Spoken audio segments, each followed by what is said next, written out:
शहर में तेजस अपनी पत्नी नीरू के साथ रहता था। पति पत्नी दोनों ही नौकरी करते थे। एक दिन तेजस गांव अपनी माँ के पास फोन करता है। हेलो, प्रणाम माँ। जीते रहो माँ, तुम दादी बनने वाली हो। अरे वाह, ठीक है बेटा, मैं कल ही आती हूँ। जब माँ जी शहर पहुंची तो बेटी बहू ने बहुत अच्छे से स्वागत किया। लीजिए माँ जी चाय। अरे गर्मा गर्म पकोड़े ले आओ माँ के लिए। मेरी रसोई में गई और 2 मिनट में ही पकोड़े ले आई। जी ये लीजिए। बहू जादू से बनाए हैं क्या? अभी तो रसोई में गई थी। यम्मी। माँ जी शीला रसोई में पकोड़े तल रही है, मैं बस लेकर आई। हे भगवान, मेरा धर्म भ्रष्ट कर दिया तूने। अब तो गंगा जल से शुद्धिकरण करना होगा। दूसरे दिन, माँ जी मैंने नाश्ता बना दिया है, ऑफिस जा रही हूँ। पर अभी तो घर का सारा काम पड़ा है। शीला आती ही होगी, झाड़ू पोछा बर्तन कपड़े वो सब कर लेगी। हमारे जमाने में घर का सारा काम हम ही करते थे। जी माँ जी आप बहुत होशियार हैं, मैं घर ऑफिस दोनों नहीं संभाल पाती।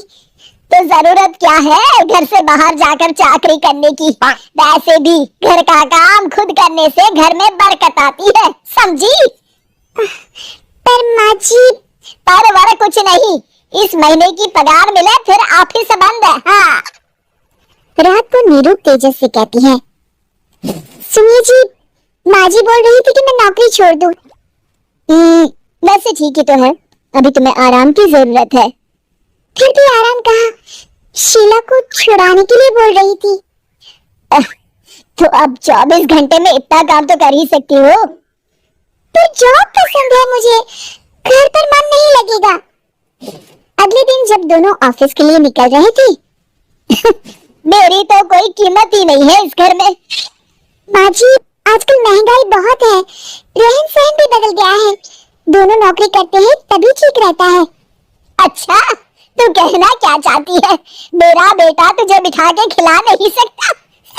तू ही इस घर का खर्च चला रही है, हैं? नहीं माँ जी, मेरा वो मतलब नहीं था। मतलब खूब समझती हूँ, ये बाल धूप में सफेद नहीं किए मैंने। हाँ। अब तो ये रोज का काम हो गया था। तेजस भी रोज की झिकझिक से परेशान हो गया था। एक दिन उसने कहा, नीरू वैसे भी तुम्हें मैटरनिटी लीव मिलने वाली है, तो अभी से ही छुट्टी ले लो। पर क्या, मेरी सैलरी अच्छी खासी है। आखिर नीरू ने रिजाइन कर दिया। जब बच्चा हुआ तो घर में सब बहुत खुश हुए। कुछ दिनों बाद तेजस फाइल देख रहा था। क्या हुआ तेजस, कुछ परेशान लग रहे हो? हाँ, वो हमारी जितनी सेविंग्स थी वो तो हॉस्पिटल में और छठी के फंक्शन में खत्म हो गई है नीरू। और अभी वैसे मंदी चल रही है तो मैं बोल रही थी कल मुन्ना को हेपेटाइटिस का टीका लगवाना है। नीरू क्या पोस्टपोन नहीं कर सकते? नहीं जी, बिल्कुल नहीं। अब तेजस को समझ में आ रहा था कि उससे गलती हुई है।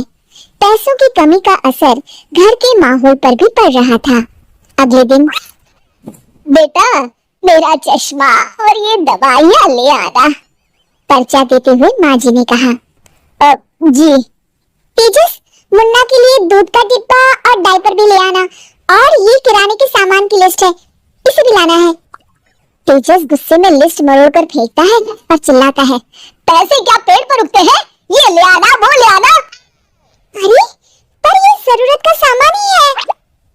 वो गुस्से में बिना कुछ कहे ऑफिस चला गया। अरे अरे लंच तो ले जाइए। नीरू दौड़ कर डिब्बा पकड़ाती है। एक दिन खाना खाने के बाद, नीरू अब तो मुन्ना कुछ बड़ा हो गया, तो अब तुम वापस ज्वाइन कर लो ना जॉब। पर इस रिसेशन में जॉब मिलना बहुत मुश्किल है, ट्राई तो करो।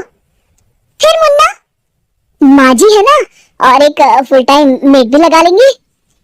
पर माँ जी उन्हें तो पसंद नहीं। तभी माँ जी वहाँ आ जाती है और प्यार से नीरू के सर पर हाथ फेरते हुए बोलती है, अब मेरी समझ में आ गया बहू, पहले के और अब के समय में अंतर है। तुम काम शुरू करो, मुन्ना की जिम्मेदारी मेरी। मेरी प्यारी माँ जी, ये कहकर नीरू उनके गले लग गई। शिक्षा, परिवर्तन संसार का नियम है, हमें भी समय के साथ चलना चाहिए। उम्मीद है कि आपको हमारी ये कहानी पसंद आई होगी। कृपया हमारे चैनल को सब्सक्राइब करें और सभी अपडेट्स के लिए बेल आइकन जरूर क्लिक करें। और हाँ, वीडियो लाइक और शेयर करना मत भूलिएगा। Bye bye.